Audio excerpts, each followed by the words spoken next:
Xin chào tất cả các bạn. Trong video hôm nay tôi sẽ giới thiệu mô hình nuôi chuột thương phẩm thu nhập mỗi năm hàng trăm triệu đồng. Vì vậy mong mọi người chú ý đón xem hết video này nhé. Ok. Thì trước tiên tôi xin phép được trả lời một số câu hỏi của các bạn như: nuôi chuột có đủ tiền thóc hay không? Và nếu chính quyền hỏi thăm, công an hỏi thăm thì phải làm như thế nào? Hay có một số ý kiến như sau: nuôi để làm thực phẩm và làm kinh tế nhưng tuyệt đối không được để sổng vì rất nguy hiểm cho ngành nông nghiệp, giống như vấn nạn ốc biêu vàng, xin hãy cẩn thận. Nuôi chuột thì dễ, ít bệnh nhưng phải có nơi tiêu thụ thì mới nuôi, chứ nuôi mà không bán được thì cũng phí cơm, quan trọng là đầu ra. Giờ mới thấy mô hình nuôi chuột đồng, vì trước giờ chỉ bắt chuột ngoài đồng không à. Người ta nói nuôi chuột hay bị dịch hạch, anh nuôi vậy có sao không ạ? Thấy thích mà lại sợ. Hay có bạn nhận xét như sau: thịt chuột đồng ngon hơn thịt heo, bởi heo ăn cám công nghiệp, chất tăng trọng, tạo nạc và kháng sinh. Và nhân tiện đây tôi cũng giới thiệu tới những ai chưa biết về công dụng của thịt chuột. Thịt chuột có vị ngọt, chát, tính hơi ấm, không độc, đi vào các kinh can, thận, có tác dụng bổ khí huyết, ích tinh, hàn thương tích, chóng liền xương. Đặc biệt gan chuột có vị đắng, tính ấm, có tác dụng trừ cam tích, sáng mắt, bình can, bổ khí, an thần. Tóm lại, dinh dưỡng của thịt chuột không kém gì các loại thịt bò, thịt gà, thịt ngan ngỗng hay thịt chó mà ta ăn hàng ngày. Tuy nhiên, nếu ăn phải thịt chuột không rõ nguồn gốc sẽ để lại hậu quả khó lường. Và hiện nay, trên thị trường, giá thịt chuột không cố định mà biến đổi theo từng khoảng thời gian trong năm và theo mùa.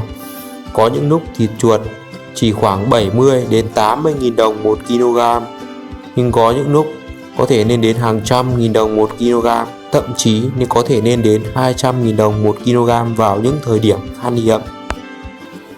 Như vậy chúng ta có thể thấy chuột đồng không còn gì xa lạ đối với người dân Việt Nam, nhất là người nông dân. Và tiếp theo thì tôi sẽ giải đáp các câu hỏi mà lúc đầu tôi đã đề cập đến.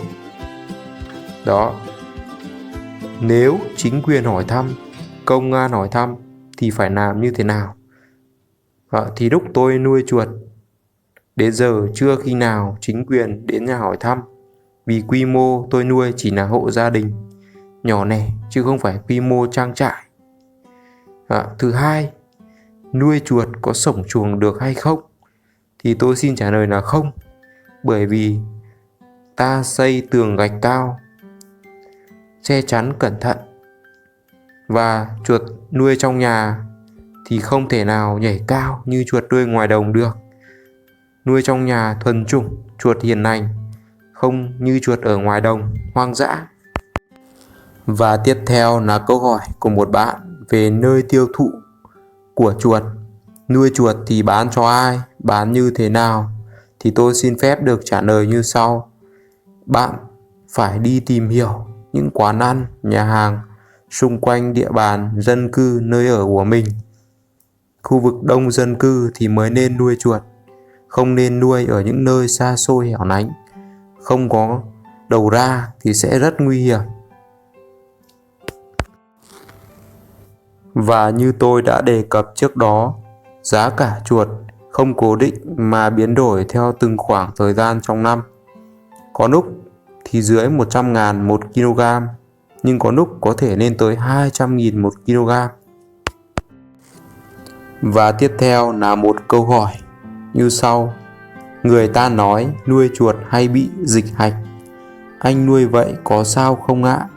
Thấy thích nhưng lại sợ. Thì tôi xin trả lời như sau: nuôi chuột rất ít khi bị dịch bệnh, nhưng con chuột yếu sẽ bị đào thải ngay lập tức.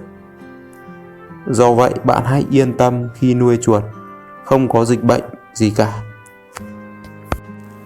Đồng thời chú ý dọn vệ sinh nơi ở của chuột sạch sẽ, quan tâm tới nguồn thức ăn, nước uống và thay đổi thường xuyên, theo dõi hàng ngày.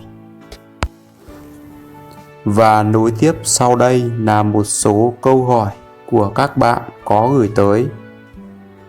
Chẳng hạn như: có bán con giống không? Cách làm chuồng như thế nào? Lúc sinh sản có phải bắt riêng ra không? Anh có bán thương phẩm không? Giá bán ra là bao nhiêu? Lúc mới sinh, chuột con có tự ăn con của mình không? Hay có cách cho chuột sinh sản hay không? Rồi câu hỏi: chuột nuôi có bị hôi hay không? Cho chuột giao phối như thế nào? Mình cho chuột ăn cám thôi có được không? Nuôi chuột để nuôi rắn, bẫy rắn. Hay 1 mét vuông nuôi được bao nhiêu con? Nó không cắn nhau à bác?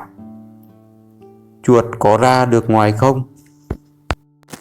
Xin cảm ơn tất cả các câu hỏi mà các bạn đã gửi tới.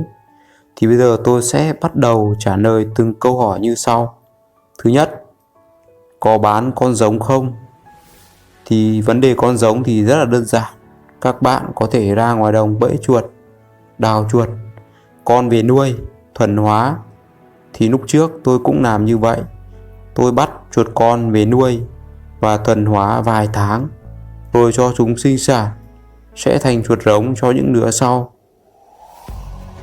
Ok, sang câu hỏi tiếp theo. Cách làm chuồng như thế nào? Thì chuồng chúng ta xây bằng gạch chát xi măng, cao khoảng 1,2 đến 1,5 mét. Phía trên thì có chắn lưới. Bên trong thì chúng ta sẽ xếp những khoang gạch, rồi chắn tôn làm tầng cho chuột. Đấy, những cái khoang chuột ở 1 mét vuông chúng ta có thể nuôi khoảng 70 đến 80 con.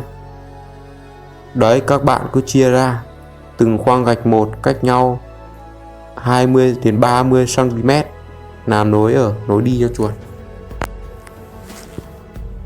Và tiếp theo là câu hỏi: lúc sinh sản có phải bắt riêng ra không? Thì tất nhiên chúng ta phải bắt riêng, nhốt riêng những con chuột mẹ.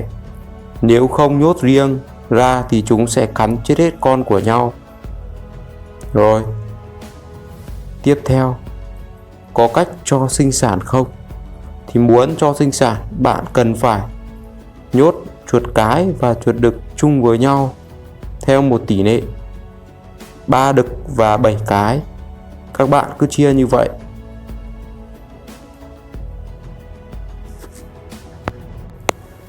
Và một câu hỏi rất hay như sau: chuột nuôi có bị hôi hay không? Thì tôi xin trả lời như thế này. Thì tất nhiên rằng chuột nuôi thì không thơm ngon bằng chuột đồng được, nhưng cũng sẽ không hôi, vì chúng ta cho chuột ăn sạch, uống sạch thì sẽ không có vấn đề gì cả.